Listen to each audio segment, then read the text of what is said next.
The 2000 version of INSITE, really the fulcrum of that was a discussion about the border. And what do I know about the border? I don't live here. And there were lots of people who were experts on the border who were participating in this. So there was a lot of space where I needed to think about, what can I do? What's my contribution here?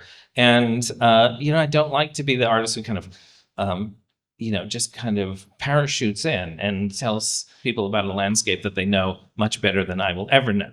So, but what I began to think about, partially because I'm always thinking about it, are birds, right? And the way that birds utterly discard this border. This border is meaningless to birds, and it's meaningless to many animals unless they're excluded. One of the great things about birds is they can fly over that wall, most of them. And so I started to think that this is a really exciting and interesting place to talk about the border without talking about the border, and created a space that also was very seriously about helping to have people have a direct encounter with birds as individuals. But when you got there and opened the building up, what you found was a kind of mecca for birders. There were the things that birders loved. There were recording devices. There were, you could do watercolors. Of course, there were lots of books about birds. There were charts and graphs. There were photographs of birds.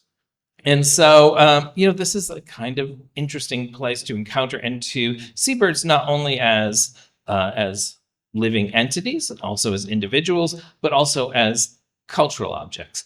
So here we are 26 years later, and I've built another bird blind that is very similar to that one. But what is this bird blind? I'm not sure, because there's not a chance in hell you're going to see a bird from that bird blind.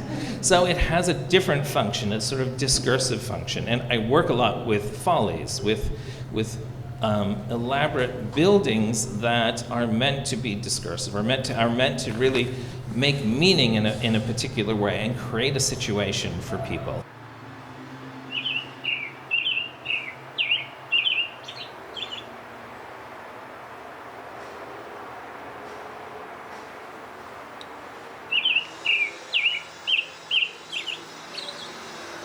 The name of our first learning group, the Sing-Songers, suggests the up and down inflections and rhythmic pattern of the various songs.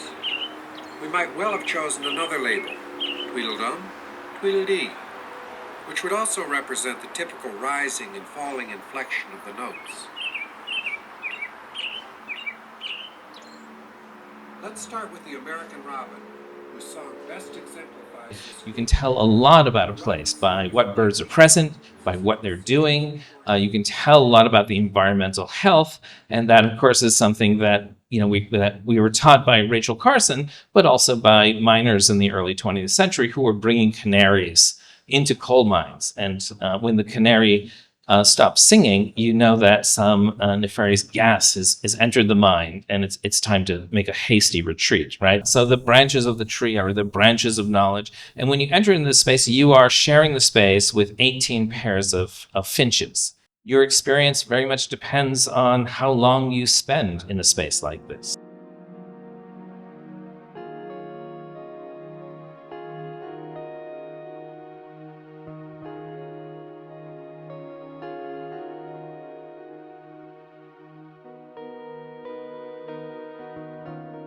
So the piece that we have here is called Beautiful Minds. Came here with a kind of really romantic notion about land art, about this notion of the border and trying to understand what it was. Coming from Europe, the kind of borders that I was kind of aware of in terms of my political entity were border in Northern Ireland, or the border in Berlin thing. And I was quite shocked, terribly, when I came to do INSITE to learn about all of this trauma on this other border, which didn't really kind of show up in the kind of psyche of London. And I was curious to see how the scale of my work would change coming from Europe, coming to the States, where there was all this space. I decided to make this clay mountain for the museum downtown. I was teaching in a STEM campus, and I thought, yippee, there's all these engineers that will help me. And they all said no. They didn't have time, and they thought it was a bit silly. Like, why? What was the outcome, the objective? So it's, as usual, an experiment without a point.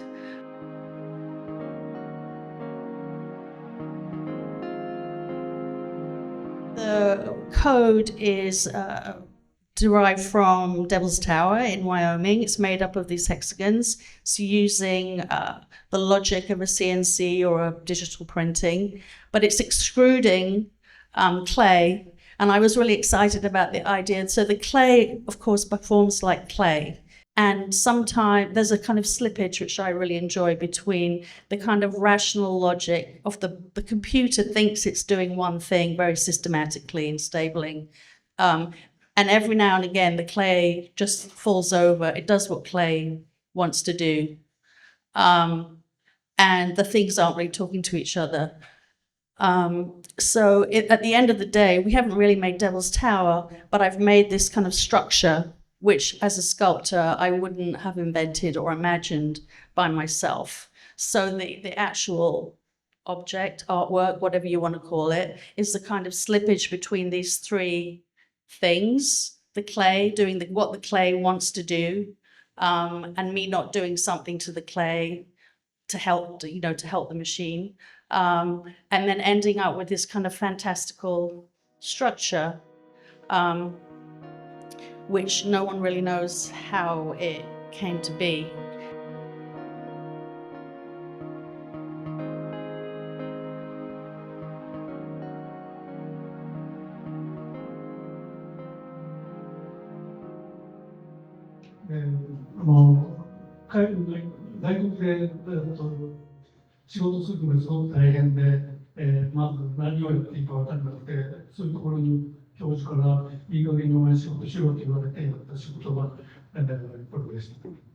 So I came to the US and I had no idea what to do, and I wasn't doing any project, and my professor told me, like, you have to do something.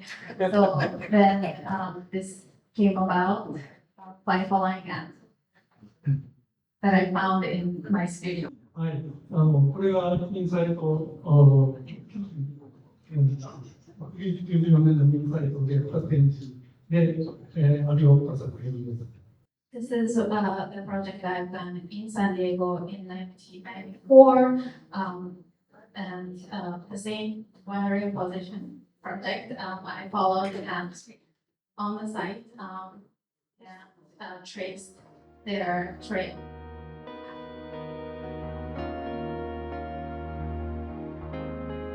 サンタフェデオという駅舎です。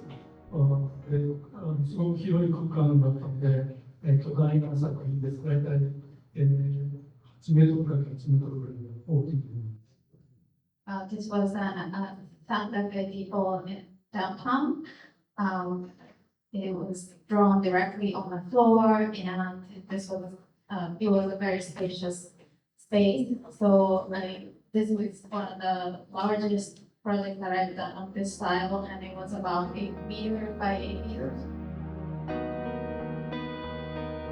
そう、どうしてこの作品かというと、やっぱりメキシコとのボーダーだったりとか、そういったサイトで駅舎であったりとか、そういう、交通っていうか、ボーダーが出てくるんです。So coming here very close to the border between San Diego and Tijuana, America and Mexico.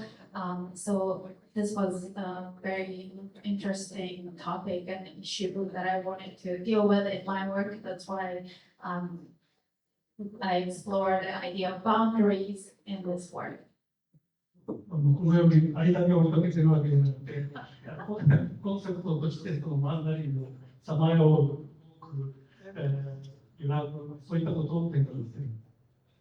So my theme is not just to follow ants, but to wander through places and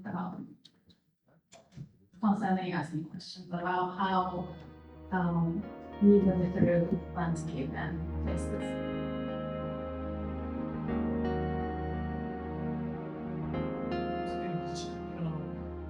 自由を求めるんですけど、自由を求めようとするとボーダーにつけた方がいい。それであれば最初からボーダーというか、そういうリミットがある空間で何か面白いことをできないのかなというので、島がすごい興味を持っていて、今見せている韓国の美術館の離島なんですけれど、例えば島っていうのはそういう廃墟が打ち捨てられているであったり、特殊なことがですね、凝縮している。僕の島にもおまわりさんがいて、信号がないので、現代語で自由というか。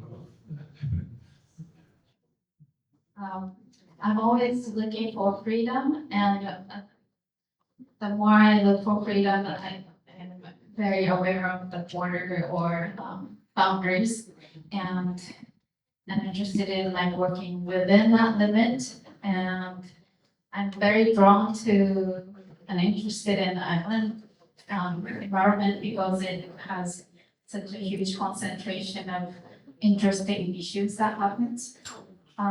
Like for example, in the place that I live in Omoshima, there is no police. So in a way, that is very, very free, and it's liberating. But at the same time, it's also like inconvenient.